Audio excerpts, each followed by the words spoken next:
Welcome viewers, this is tutorial part 3 for composite structure design in CSI ETABS software. This tutorial part focus on analysis and designs of composite beam and composite column. From the previous two tutorial parts, we are going to model our structure like this. In addition to modeling, we are going to define all the load patterns plus all possible load combination based on the codal preference. All of you must give attention here.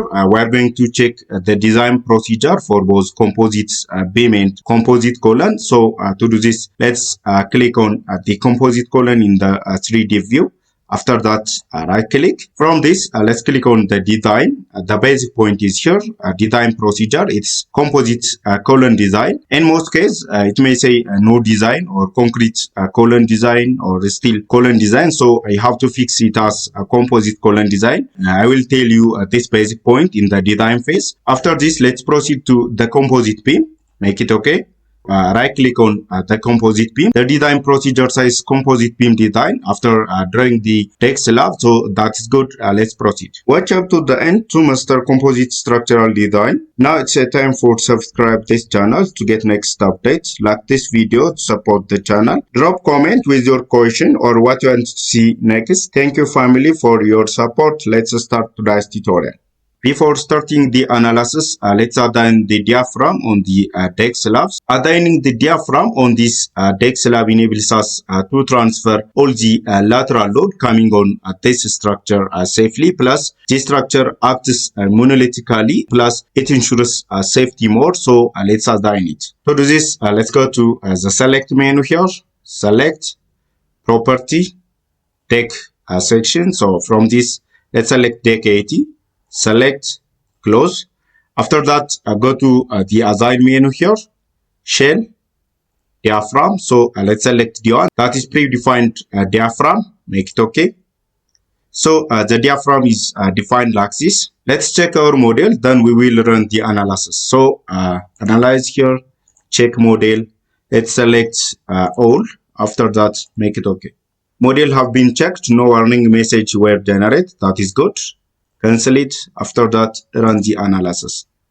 From the ETABS analysis results, we can check all the internal reaction that may be movement, shear force, or drift, and so on. Let's check for movement in shear.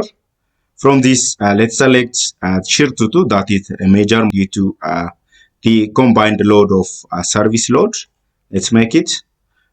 Our shear is like this. Let's proceed to the measure movement. So, measure movement is moment 33 due to service load combination. Let's make it okay. So our movement is like this. Let's proceed to design. But before going to design this project, we have to set all the preference or building code standard to the composite column and beam. So to do this, go to the design menu. From this composite beam design, so we have to view or revise the preference. From this, let's check the deflection. So, composite dead load limit. So, we have to set this limit. We have to choose if the steel section in the composite structure or composite beam, if it is cambered or not cambered, you have to consider this. If it is cambered, mean that if the beam inside the I section is slightly fabricated as curved, or if it is not cambered, that means if it's straight, so the value is different. So our steel section in the composite beam is not cambered, so you have to use 360. If it's cambered, you have to use 240. This is the limit value from Eurocode standard. After that, make it okay.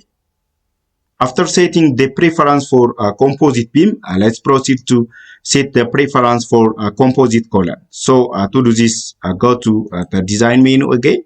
From this composite column design, so view or revise preference. So you have to select your building code of standard. In our case, let's select Eurocode.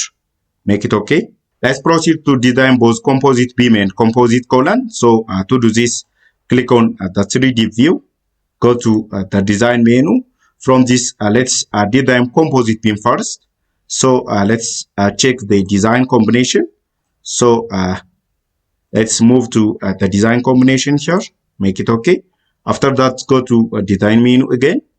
Composite beam design. start design and check.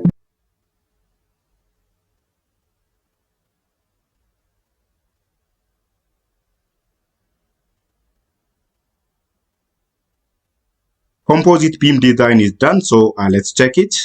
Go to the design menu, composite beam design. So first let's verify analysis and design section. If it's not good, we have to analyze it again. Analysis and design section differ for this composite beam, so let's unlock and run analysis again. Design of composite beam is done, so let's check. Go to the design. From this composite beam design, let's verify analysis and design section. Analysis and design section match for all composite beam. That is good. Let's proceed to verify all members. Go to design menu, composite beam design. So let's verify all composite beams pass the design check. That is good. Let's proceed to analyze a composite column. Go to the design menu again, composite column design. From this, as I told you before, if the design procedure is not a composite column, so the composite column design menu is not active like this. So to fix this problem, I have to select all the composite columns. After that, go to the design menu here, then click on override frame design procedure. It activates. If you select all the composite column, then you have to select the composite column design as your procedure. So let's return back to composite column design here. After that, start designing. Let's verify all composite columns. So go to design, composite column design. From this, verify all member first. All composite column pass the design check. That is good. This is all about composite structure design. Next, we will upload a video all about pile foundation design, both in CSI ETABS software and that of Proto structure software. Goodbye. Have a nice time. See you there.